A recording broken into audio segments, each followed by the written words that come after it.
Hello and welcome, everybody, to Mystical Awakenings. Thursday night, our favorite night of the week, right? One of them. I'm Deb. This is RJ. Yes, this is one of them. We're super happy to be here. Excited for tonight. Yes. Yeah, it's going to be a lot of fun and super interesting. I know you guys are going to love it. Hi, Karen and Curtis. Good to see you here. So, welcome to the show. Welcome to KGRA. We love being here. It's our family, our home. And do you want to talk a little bit about our... Well, a couple of weeks ago, we had our guest on, and our guest was channeling an ET called Zeke. Is Mark. Hi, Mark. I know he's in the background. Herzog, right? Yep. Yes. We know a lot of Marks, trust me. And by the way, I want to thank Mark Jagger for that beautiful music at our intro. Check out his music on starbirdquest.com. Anyway, so yeah, he was channeling an entity called Zeke. And I wonder if, I was thinking today, I don't know why I was thinking this, but was it Ezekiel? Is it Zeke for short? Yeah, that's weird. Well, maybe we should just should ask him. Bring Mark in and find out. But you all know him from, he fills in for us on the Voices of Contact, and he's a good friend, and we love to have him here. Thank you, Mark. Yes. Thank you. Thanks for having me. So good to see you again. Great seeing you too. I love time with my buddy. So it's great. It's always great seeing you too. When you were on 2 weeks ago, it was an amazing show because you did channel. So in the moment, Mark was kind of absent and Zeke was with us. But you listened back, and then we had some conversation afterwards. And I know that you went through some heavy duty stuff after listening back. Can you talk about that a little bit? Or a whole lot? Uh-oh, no sound. Are you muted? Oh, you can't hear us, Mark? We can't. We can't hear you. Yeah, we can't hear you. Bill, there's no sound. No. Oh.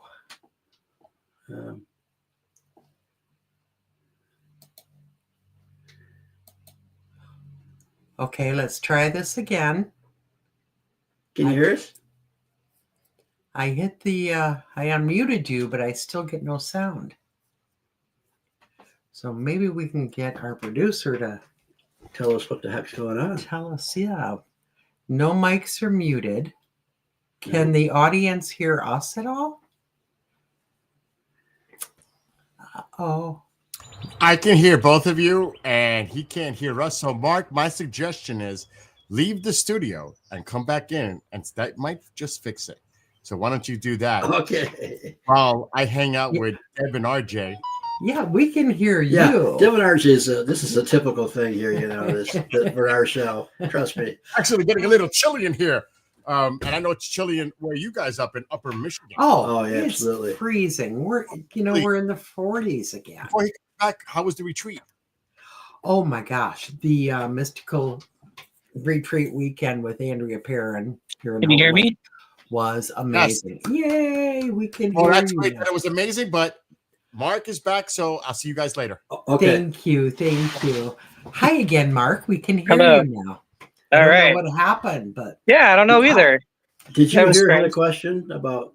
She said that you had listened back to the show that we had where we were. Yes. Yeah, I heard about that. Yeah, there was a lot that happens while I was channeling. I get to hear. I hear some of the question sometimes, and then there's moments where I sometimes hearing what I'm saying, but I don't understand why I'm saying that because I didn't really hear the question. The reason why is because there's so much, like when you are asking him questions, it's almost like he's coming through me speaking to you, and I'm also going through him, and I'm sometimes able to get visual of like what's happening, even if it's through conversation. while he's like thinking about what he's talking to you about, and I'm able to see it, or I get glimpses of the the thought. Sometimes I get to see a little bit of a visual, like a story that happens really quickly. But there's so much happening that I can't sponge it all. So whenever I get to go back and re-listen, it gets to replay in my head, and I get to like finally get everything back together, like it's all in one story, if that makes sense. Yeah. Channeling, that's kind of what it is our body is sitting here. Your physical brain can't stop because it's, a living organ. But when you're channeling, that other being is spiritually using your vessel. So your brain is somewhat there, but not. But he's talking through you. So yeah, it would make sense that you would get some of that information, but almost not be present. So it would be like physically listening, or would it be more like a telepathic thing that for Mark to listen to Zeke? It's kind of strange. I kind of get a little bit of both, but it also depends on like what the topic is, and if that topic kind of has like a resonating purpose to it, or something that like just resonates with me more as a physical person, like me and Mark. Like if I resonate with the topic or the conversation that you're asking or talking about, then yeah, I can sometimes feel a little bit more of both. But for the most part, it just depends on like what it's all about. Right. Sometimes I just get imagery. Sometimes I get like little just glimpses. And sometimes the glimpses don't make any sense because what I'm saying, like the words that I'm using, doesn't sometimes necessarily make sense to what I'm seeing. Like for example, when you guys were asking him about his home planet, I got the most beautiful imagery, but the way he was talking, he was like, while things get destroyed, then there's regrowth or rebirth, or however he described it. He was just acting like everything was fine, but I got to see the other side of things where his whole entire planet was being destroyed, and I got to see his family and tribes being, taken advantage of from another group, and and it's like this whole survival thing, and you can see that it torn apart a lot of the families. Some left and some stayed, and those that stayed never made it. And and it was like a really sad, devastating thing. It's being able to see him leaving the planet and saying goodbye to his home planet, and that was the very last time he got to see it like alive. So, and all the people that were there were destroyed or taken as slaves, and never spoke to them again. Yeah. So, and that was terribly emotional for you. Yeah. Yeah, that was sad because you could feel the pain. Like there was a lot of sorrow. Like I got really emotional, like being able to see all of that. But he looked at it almost as though like he understood that this was going to happen, and they had to make choices, and the choices they made is that they had to just stick to it.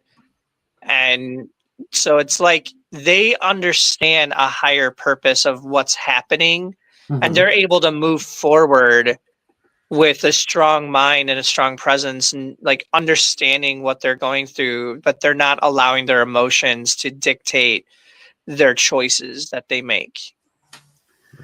So because I'm quirky like this, do you have any idea that when you said their planet was destroyed, can you recall who we're talking about exactly? Like who was? So I can describe to you what I seen in the imagery. So when he was talking about his planet, when he was saying like it was once a beautiful place, like when he said that, and it was like coming through me, I was seeing this planet. It looked a lot like Earth, but it was a lot more green. And it had some like purplish and gold colors in this one area of like the actual planet. Right. So when you started zooming in and getting closer, you got to see that it was a lot more of like a jungle, and it was a lot more of like oasis kind of look and feel to it, and it felt really hot while it was there. Like it seemed almost like Arizona summer temperatures. Right. It felt really hot and very dry, but also very humid depending on where you were. And while they were able to be, he was like kind of like showing me the planet in the depths of like while you were there and the outer perspective of what it looked like in the outer end. So when he mentioned it was a beautiful planet, I got to see what the planet looked like, but I don't know what the planet necessarily was. But what happened was it looked like the Draco came in and they took over the planet, and all of bless you.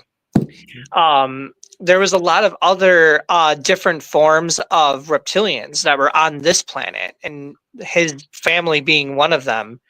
And when the Draco came, they were basically looking for soldiers, looking for slaves or helpers or whatever to do certain things. So when they came to the planet, I guess they took over the planet and its resources. Right. There was something in the planet that was supposed to be like really sacred, and which is the reason why a lot of the tribes broke the families apart and allowed some of them to leave and the others to stay. I don't know what that item was.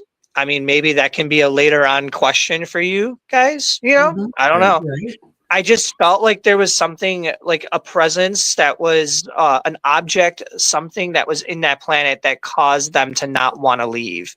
And it was a really troubling thing for them to make these choices of whether to stay or go. But they knew that if they stayed, they were going to possibly die. But if they go, then there could have been more devastation. So I'm wondering, whatever was there could have been something important that Mhm. they were trying to just keep sacred. But whatever happened to it, I don't know. Because when he shown the planet after it was destroyed, it was like a bunch of AI like that basically took over the whole planet, and they're just there, and Right. it just kills and destroys anything that comes to the planet, Right. like it's protecting something.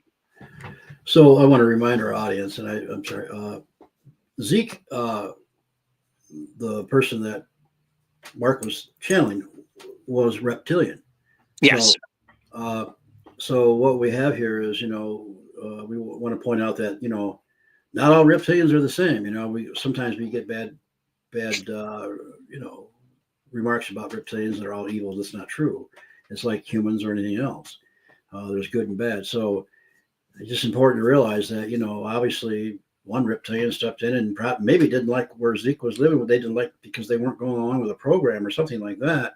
Yeah, And it was they for the had, most part like that. yeah, yes, and they had something they wanted, and so um, I think it's important you realize that all reptilians are not the same.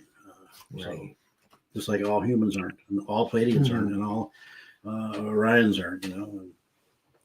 So And all mantis dogs. yeah, all mantis. Yeah. That's for our pal Dana. Yeah, it's just really, it was really sad just to be able to see like that side Mhm. of the story, but You know, to also feel the emotions that held that story together. Right. Yeah, that had to be. I know that that affected you for days. Yeah, it did. It was That made it was you really sad. emotional, and it was a lot to process because I never see, like, when I communicate or talk to Zeke, um, it's more for my life because he stated that he's here to help me, to help guide me, or if I'm asking for help, he's willing to give me some guidance and some aspect. So Mhm. that's pretty much like what the communication is about. So when I'm channeling and communicating with him, he'll be able to guide me with some things or give me almost as though when I'm like, almost like your guides, your guardian angels or spirit guides, however, when you're like, give me a sign for this or give me a sign for that, and they help and provide. And he kind of does the same kind of thing too, in his own way. But when I talk to him, I don't really poke when it comes to asking too many questions when it comes to the story of like where he came from, because I always felt a sorrow behind it. So I didn't want to like, I wanted to kind of like respect boundaries. Right. But I'm so happy that you actually asked more questions about him, because this was new information for me. Right. And I got to explore and see things. And if he did not want me to see that, I don't think he would have allowed me to. Right. So right. it And was something. The beauty of it that I see is if he did not want the world to see, I think he would not have come through and given the information that he did. So Very true. Truly, I thank him from the bottom of my heart for doing so. So I'm sorry, you were scared to say something? No. I was just, I just wanted to point out that, the example is this, we're human looking beings. I think our creators were human looking beings. I think the reptilians creators were reptilian looking beings. So we have to realize this, that we are who we are. And, we were created in our creator's image, right? That's what I'm saying. Now there's a lot of hybrid stuff going on where you have a mixture of this and a mixture of that, and I think that's just part of the game. Everybody's doing that. So, but yeah, we had some questions. We asked you what the family structures were like. What were the belief systems? Well, we like? asked Zeke. Yeah, Zeke. That's what I mean. And we Yeah, got pretty amazing answers back on that. Do you remember the religion thing was pretty cool too. Like, so when they were, God, I'm so happy you mentioned that, because I almost forgot about that. Actually, like, legit, almost forgot. The religion thing was really cool, because when you asked about like what, like if they had a religion, not only was I able to see the people, like while you asked that, and I don't remember necessarily how he answered it exactly, but while he was answering it, I got to see all the different people that he works with other than me. Oh. And that to me was really cool. I got to see like other different humans that were living on other planets and other civilizations. I got to experience being able to see other different beings that's not human. They were very, just different in their own way. They kind of looked, the best way I can describe it was almost like a Star Wars kind of thing. Yeah. Where it was where you see these beings that were not human, but they're humanoid, and they're just living just like how we do here. Right. And it was kind of like a similar feel, but it was just a lot of their environments were very different. Some were very tribal, while others looked like they were more of like an older civilization, while some looked very futuristic. And it was just a very mixture of different people that he worked with, and they all had different religions, and all of their religions were kind of similar feeling to like how we had. Yeah. And that's kind of like the feel that I got from it while he was talking about it. I think as we here on Earth realize that there's just millions of different types of beings out here, the more we realize this, the easier it will be for us to accept the fact that, being different is the norm, Mm-hmm. Like you said, the Star Wars type thing, the bar scene, all the different, species on there, or species, whatever you want to call them. The fact that we're learning this now, I hope it makes us easier to accept the fact that our ways are just our ways, Right. And there's many different ways, but I think they all lead to the same place eventually.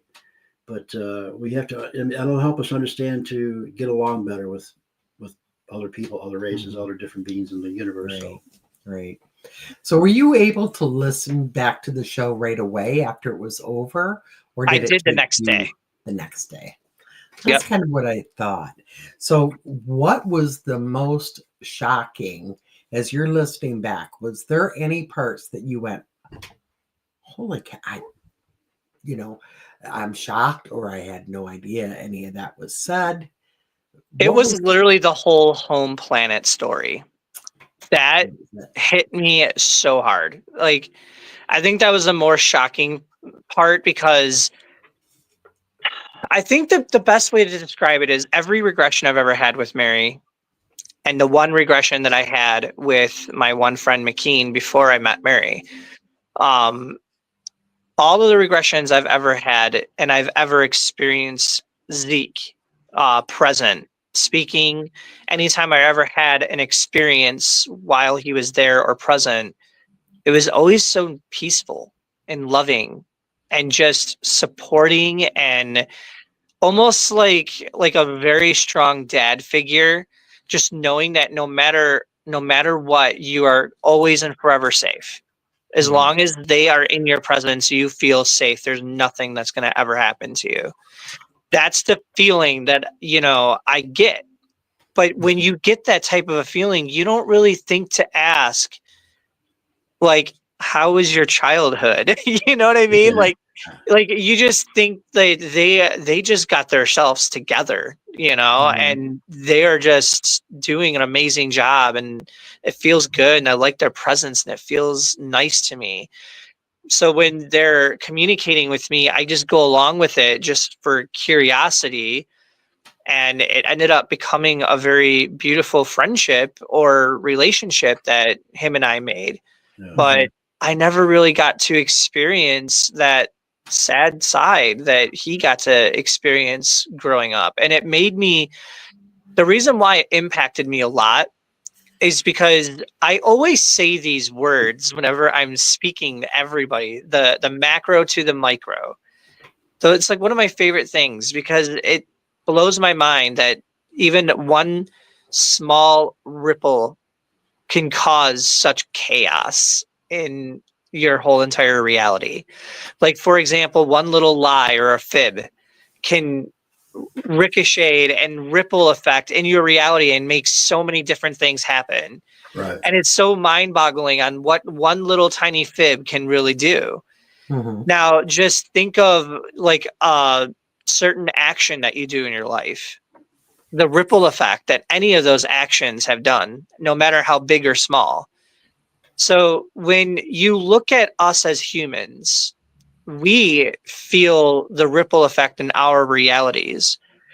They get to not only experience that ripple effect, but they already kind of have an idea of what the ripple effect is going to do with any choice that they're about to do, regardless what it is. And it's weird, so it's a very different connection. So when you get to experience their side of things, that was also a really cool experience to have, because I never knew that until you guys kept asking certain questions to get me to that degree of having that experience. So that was really fun. Now, we did ask Zeke the question, was it his choice or your choice to have this connection, or an equal thing? But we want to know what the reason is behind it, and what is the purpose of the connection. Yeah, that was really cool. So I did answer that in one regression before, and from what I gathered from that regression and what I gathered in this experience, because they got to show me a little bit more when they were talking to you guys. So when I did my one regression with Mary, I think it was my second one. They were describing the connection that him and I have had. I first met him when I was 7, when I had this experience when I was going into a mothership. That was my first experience meeting Zeke. But when he met me, he came through as a panther. Yeah, I And remember that, right. And what's so funny is like I was kind of scared, because I'm like I wasn't scared that it was a panther because when I was 7, I used to be obsessed with the Jungle Book. And I loved Black Panthers when I was growing up because of that movie. So I think that might have been the reason why it came through as a panther when you look back, because it was the comfort. It's the Right. feel of feeling safe. yeah. And that's how I used to look at Black Panthers. Like, I'll feel safe because of the Jungle Book.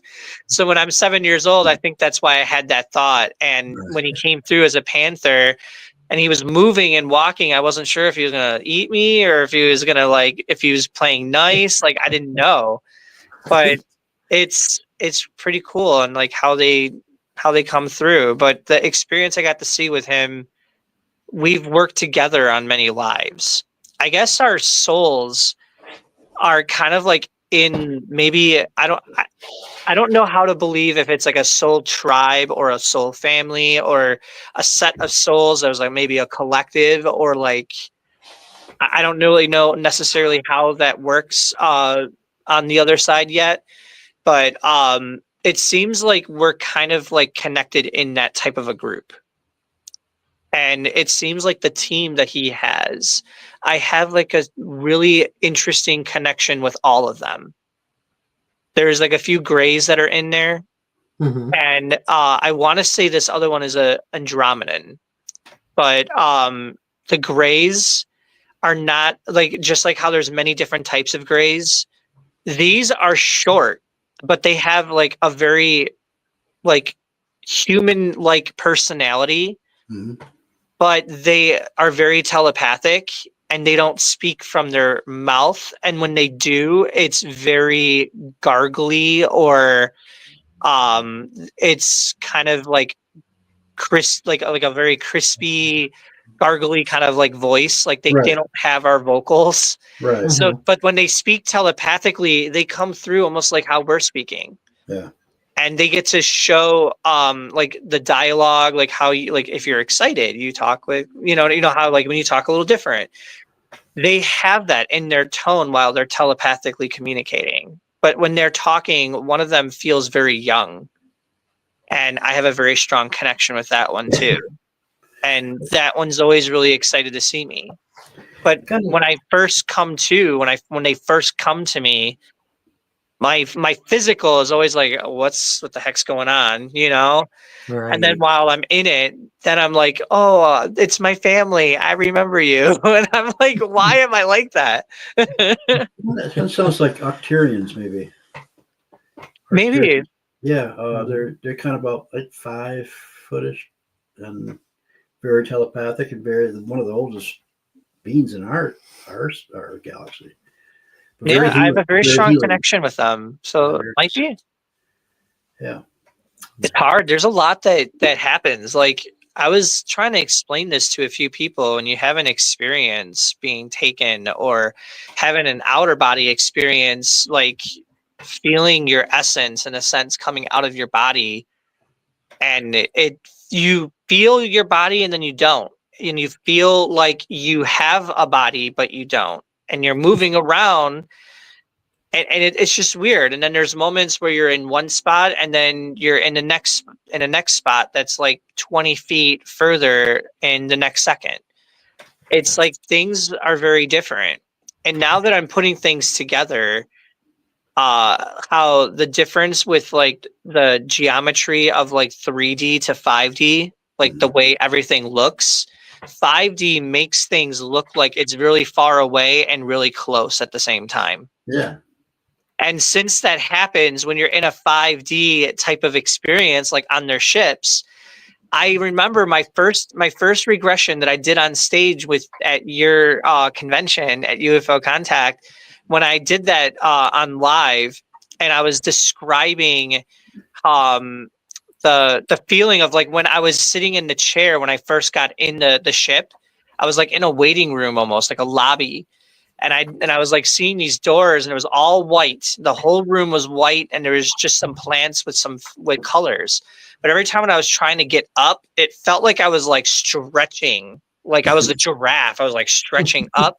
Yeah. But then when I was sitting down, it felt like I was falling, and it was like happening really quick. It was just really, it felt weird sitting and standing. It felt weird moving forward. It felt like I was stretching, like I was going really fast, even though that I was moving slow.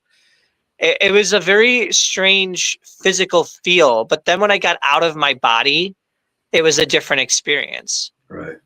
Yeah, because you were trying to adjust to a different dimension, a different with totally different depths and heights and widths and everything else, and so your body wasn't quite used to that. But and like we talked about before, like time is different in the fifth dimension. It's I mean, time's not real anyway, but it's just it's different. It's parallel almost. It's like all parallel versions intertwined, but also still connected. So it's like they're not looking at it as time. They're looking at it as, it's like, as long as you're connected to the now, then it can be the future and it can be the past whenever you want it to be. Right. Because you're in the now and you're connected to all, like the source, like the energy within. So it's almost like a map within yourself where you're able to connect to whatever dot you are trying to get your information from, and you just pull it from there. So that's how they're living and how they do their work in 5D, which is why if they don't have a body, it's easier for them to not have a body. They can just do their work within that structure. But when they have to have a physical, because you do need a physical no matter what dimension you're in. There's some that have physical, some that don't. But those that have the physical, when you are using a physical body, you have limitations because that body has limitations. You're using the vessel, just like how we have limitations in a human body. But our soul, I mean, doesn't have any. So I mean, our bodies can't take a lot of the onslaught of a different dimension because it's not used to that, type of movement or type of existence. So you have to get outside that body. Like that's why I believe some of these beings come to you in your dreams for your benefit, so your body doesn't, or you leave astrally to these places, and you're on an astral plane, whatever you want to call it. So because your body wouldn't be able to handle it in a three-dimensional world. So but you're right. Yeah. I think eventually we're going to get to the point where we evolve, where we can have a body or we don't have a body, but it's all right in your consciousness. It can be light body. Yes, for sure. It's right in your consciousness, and wherever you want to go, wherever you want to be, whatever you want to think about, what kind of reality you want to make, it's right there. Yeah. When you were asking that question to him, that was another thing too, now that we're on that topic, when you were like, do you need a physical, or like, do you make a physical? Like, and you were asking like, how does that work? Well, when you were asking that question, it was kind of like a similar thing on how they were, on what, he was showing me. So like when he needs a physical, he needs to, in the 5D, when they're I'm skipping ahead. I got to get back to the ship part, because when he mentioned about the ship, he was showing me the ship, which is another thing on top of this topic. But when he needs a physical, what he does is it's almost like a remote view. He kind of like puts himself where he wants to be, and then he puts his energy, his source there, connects to that spot. And depending on where it's at, he can form his physical in the matter, depending on like what he needs to do in that place. Some planets, you can't do that. Other planets, you can. It just depends on the way the planet works, in a sense. Just like how some planets you're going to need a suit. Others, you may not. So just depending on the work that he does, well, he'll make a form, he'll make a formed body, and then there's times where he wouldn't. But about the ship part, which was actually kind of cool, if he's on the ship, you don't need to worry about the whole body or anything like that. Like if, let's say, there's a planet that you're about to go to, and you do need to make a body, sometimes the pods that they have for certain missions, and it only depends on which ship that they're using, because some ships are made and created for certain missions. So for like, let's say, for example, like one small mission having to go in and do like a little research, or let's say abduct somebody or whatever and do some work or whatever, they have like a certain ship for certain things that they're going to do. Right. But like the way he was showing like certain things that he has to do is, let's say there's a planet and he needs to have a physical, he can just get on his pod, take his pod all the way down to the planet, find a nice little spot to land. And right when he opens the doors, the body will automatically form for him, because the AI that's connected to the ship and the pod will automatically create his body for him. Right. So it kind of saves his energy from having to make something. Right. So he loves that, because he's able to, it's kind of like a lazy way of just going out and doing your work. You just having something doing it for you. Yeah. So he doesn't mind having to have a body. He doesn't need to technically make it every time. I guess it just depends on the technology, I guess. Right. They have the ability. Some people have reported being on ships that, especially in the military, when they've got these ships, when they go inside, they have this technology. When you go inside like a 30 or 20 foot, UFO, it looks like you're in a gigantic mansion in different rooms, and they have a technology where it's not small in there; it's huge, it's large. Yeah, it's that 5D. Yeah, it's 5D. So that's pretty cool. I mean, think about it. But right. And plus, they also are able to create their own gravity in there for like a human body. Yes. So that when you do these sort of quick turns, they said the human body can't handle that well. Right. They have their own gravity inside there. Yes. And that's what's really cool is and they can switch and change those controls in any way that they need, depending on what's on the ship or who's there. Right. And they have certain rooms and departments that certain beings can go in, and they have their own little device in there. So like they have so much technology and so many things that they can do. That's why it's, when the government used to say like, oh, it's impossible. If someone went on a ship, they would die once they go into the space and blah, blah, blah. Like almost like they're trying to gaslight people to not think that it's possible that they have that form of technology, but they can do it. Yeah. I mean, they also say some of these ships are made from their own DNA. And that's why when they get in these ships, there is no steering mechanism. They just work together. Go there. It's like your brain is telling the ship to go wherever that brain is. The ship is you, so it's going there where you want. Think of it like you have a twin, but you have two bodies that you have control of at all times. Right. But that twin isn't really a twin. Now think of it like it's a whole giant ship that has all this technology. Yeah. So it pretty much just has almost like it's a mind of its own, because it's kind of AI, but it's also connected to you with your genetics. So it's fascinating. That's why they see a lot of these panels with a print on it, that you just put your print on it, right? And that's right to you. Yeah. Yeah. Yeah, it's pretty cool. Yeah. Well, let's see. You guys are blowing some minds here.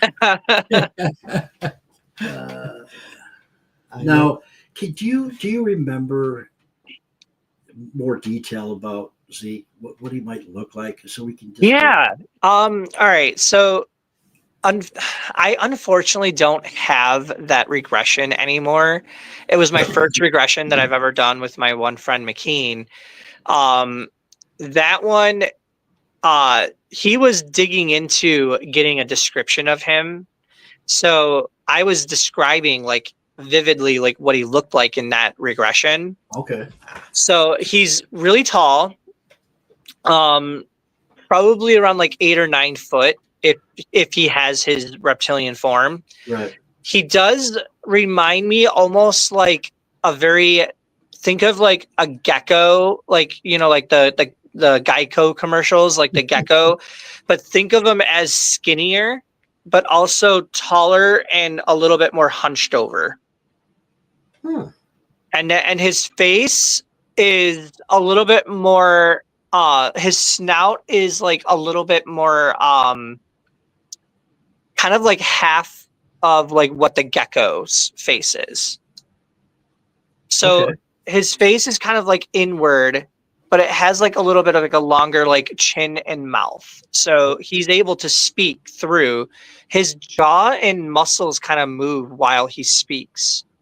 But when he speaks, it's such a low growl like tone to it. And his voice is a very low pitch. But when he communicates and talks with me, which is really weird, his voice sounds almost like mine, but very low. Like a very low version of my voice. Okay. Now, his eyes look almost like dragon eyes. Like that's the best way I can describe it. Almost like Game of Thrones. Yeah. Like the main dragon in that, like the way that their eyes were, but his eyes have a lot of yellow, gold, orange, red, like very vibrant, brighter colors. Right. But he also has like the slit that goes down almost like a cat eye. That's why I said it's kind of like a resemblance, almost like a dragon. Right. But also, his skin feels almost like snake skin, very soft, and it doesn't have like an oily substance. It doesn't. It's just a very soft, kind of like a skin coil feel to it. Mm-hmm. His hands are really large, like probably when he came up to me and put his hand on my chest in one of my regressions, his hand covered like my whole entire torso. Oh, wow. Like his hand was huge. But and he has a long tail as well. And he likes to use his tail to just lean. He does that every once in a while too. Yeah. Oh, interesting. That would be an So, advantage, wouldn't it? Yeah, like whenever, like I've noticed whenever he was on the ship, and when I'm doing a regression with Mary and I see him from time to time and he's leaning on the tail, there's moments where he needs to stretch up to get something and he just uses his tail to just kind of like almost like a yeah, it kind of like gives like a boost, grabs stuff and brings it back down. So it's like when he has his physical body, he'll use his physical body however he needs it. So yeah, I'm envisioning like an elephant using their trunk. Yeah. It would be kind of that same way, or us using our arms. So they're not too different from us. No, they're really not. I mean, obviously their bodies are different, you know, but and that's a given. I mean, they're not human. But it's just we are waiting for their bodies to move like a human. And when it doesn't move like a human, I think that's what makes humans get fearful or scared, because we don't understand. We don't know. We get nervous, you know, that, you know, maybe they might attack us, or maybe they might make a move and I'm not going to be ready for it, because like we don't know what they're going to do or what they're capable of. So all of these different thoughts can, you know, kind of rack in a human perspective, but they're just standing there like, you good? Like, you okay? Right. Well, you know, it's that whole fear of the unknown. And in all honesty, if you were walking through the forest and came face to face with a lion or a bear or a different creature other than a human, yeah, you would feel the same way. You know, I don't know what to expect. I'm a little afraid here. Are you going to come at me? You're going to eat me? So it's that human side, the human instinct. Right. I'll get back to the fact that when you did your regression and you saw the panther, but it was really Zeke, right? They have a way of knowing how to present. We've talked about this almost every one of our shows, that the other on Voice of Contact, that they do know your memories and what would be comfortable for you to see, and what you're comfortable with. And then once you get used to it, they gradually bring themselves out. Yeah. Right. You know, it's really cool, the visual of what I got when I channeled this one time. So I love stargazing, and I love like laying out in the grass and just look up in the sky. I have like music playing in my ears and just have meditation, candles out. Like I go all out. I love just laying out during the night. And there was this one time I was channeling Zeke and just talking to him, and what I got out of something like that, God, I'm like losing track. You mentioned it was about what you just said. I'm sorry, I just lost track of thought. My mind went to like so many different places at once. Oh gosh. I was listening to your story now. I forgot. Yeah. I'm sorry. Well, it's all good. No, what was it? It was the Panther. Yeah, the Panther thing. So Okay. Bill is here. Help, Bill. I have to ask this question. Yes, go for it. You know that I do a lot of sky watches here, and I'm in the Hudson Valley, the hotspot of activity. Is it possible? Maybe, I don't know, maybe we do this in the wintertime when it's dark already. But if you could come back, I can have my camera outside during Deb's show. And we can see if we can channel, if you can channel, and if we could see anything happen in real time on my camera. I tried doing that one night with you. You remember? And then that night when I kept trying to channel for something to happen, all of a sudden the Northern Lights came out. Yeah. And you know what? I don't get Northern Lights here. That's what was really funny. You were just like, what the heck? You're like, this is the first time I've ever seen Northern Lights. And I'm just like, it doesn't was that me? Like, what the heck? Like, I felt really weird that night. I wasn't sure how that happened. We'll have to do that, Bill. It's a plan. Yeah. We'll work on that for sure. Because obviously we have to wait till the clocks change again, where it's dark again. Yeah. Right. But let's make that, because I know that, and I'm sure they know, and people that are watching and listening know that you have that ability. Mm-hmm. Yes, he does. Absolutely. So I look forward to that. So write that down. Let's do it. You got it. So before you leave, Bill, I want to let everybody know we are cutting a few minutes early tonight, in less than 2 minutes, to do a tribute to Earl Grey. Bless him. And is this something live right after the show? Yes. That people can tune into? KGRA DB on YouTube, KGRA DB on Rumble. On X, it's at Global Radio Live. And on Facebook, it's KGRA Digital Broadcasting. Okay. Everybody tune in, honor that great man. Yes, and there are a lot of people. He was loved by so many, including all of us here. Absolutely. So it's going to be an outstanding tribute to him and celebration of life, not so much the mourning. Right. You know what I mean? It's yes. He did a lot. The way it should be. All right, you guys. We have like a minute. So I'm saying bye-bye, Mark. Okay. Have a great weekend. Love to everybody watching. You too. Yeah.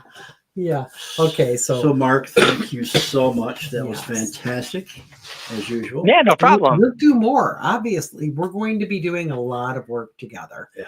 So, I love that. Thank you for sharing all of this with us and sharing Zeke with us. Because I love it. Grow.